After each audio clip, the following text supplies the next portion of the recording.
Social welfare హాస్టల్లో పనిచేసే కార్మికులకు గత 13 నెలలుగా ఈ కాంగ్రెస్ ప్రభుత్వం కనీసం వేతనాలు ఇవ్వకపోవడం వల్ల కార్మికులంతా కూడా రాష్ట్ర వ్యాప్తంగా చాలా ఇబ్బందులు ఫీల్ అవుతూ ఉన్నారు.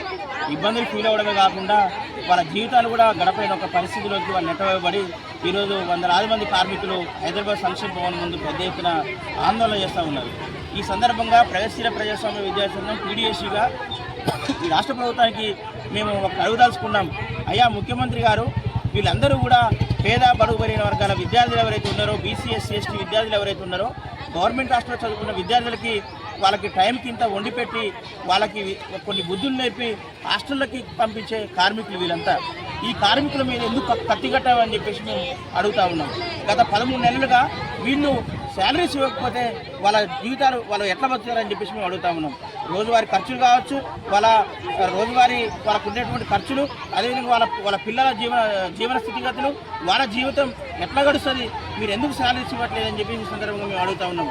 ఇప్పటికైనా వాళ్ళు పెట్టే డిమాండ్ ఏమైతే గుర్తింపు కోరికలు కావు. వాళ్ళు జీవో నెంబర్ 60ని ఇంప్లిమెంట్ చేయమంటున్నారు.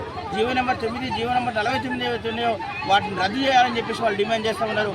నెల తక్షణమే ఇన్ టైంలో శాలరీస్ ఇవ్వాలని చెప్పేసి వాళ్ళు అడుగుతూ ఉన్నారు. కాబట్టి ఇది వాళ్ళ గొంతెమ్మ కోరికలేం కావు, మీరు తలుచుకుంటే చేయొచ్చు. కాబట్టి వెంటనే వాళ్ళ శాలరీస్ని ఇన్ టైంలో ఇచ్చే విధంగా, వాళ్ళని ఆన్లైన్లో పేర్లు ఎక్కించే విధంగా, వాళ్ళని కనీసం కాంట్రాక్ట్ ఉద్యోగులైనా గుర్తించాలని చెప్పేసి ఈ సందర్భంగా మేము డిమాండ్ చేస్తూ ఉన్నాం. మీకు మీ ఎమ్మెల్యేలకి, మంత్రులకి ఒక నెల తిరిగి వస్తే లక్షలాది రూపాయల శాలరీస్ మీరు ఎత్తుకుంటా ఉన్నారు కదా, వాళ్ళకు వచ్చే 10,000, 12,000 లేకపోతే 9,000 ఆ శాలరీస్ని ఎందుకు ఇవ్వట్లేదు అంటే మీకేమి లక్షల రూపాయల శాలరీస్ కావాలి, కానీ వీళ్ళకి ఇచ్చే కనీస వేతనాలు అయితేనే అవి కూడా ఇంప్లిమెంట్ చేయని పరిస్థితి ఈ రాష్ట్రంలో కనబడతా ఉంది. కాబట్టి దీని మీద దృష్టి పెట్టాలి. ఈ సంక్షేమ భవన అధికారులు కావచ్చు, ప్రధానంగా ఆర్థిక శాఖ అధికారులు కావచ్చు, వెంటనే దీని మీద దృష్టి పెట్టి వాళ్ళకి శాలరీస్ ఇవ్వాలని చెప్పేసి మేము డిమాండ్ చేస్తున్నాం.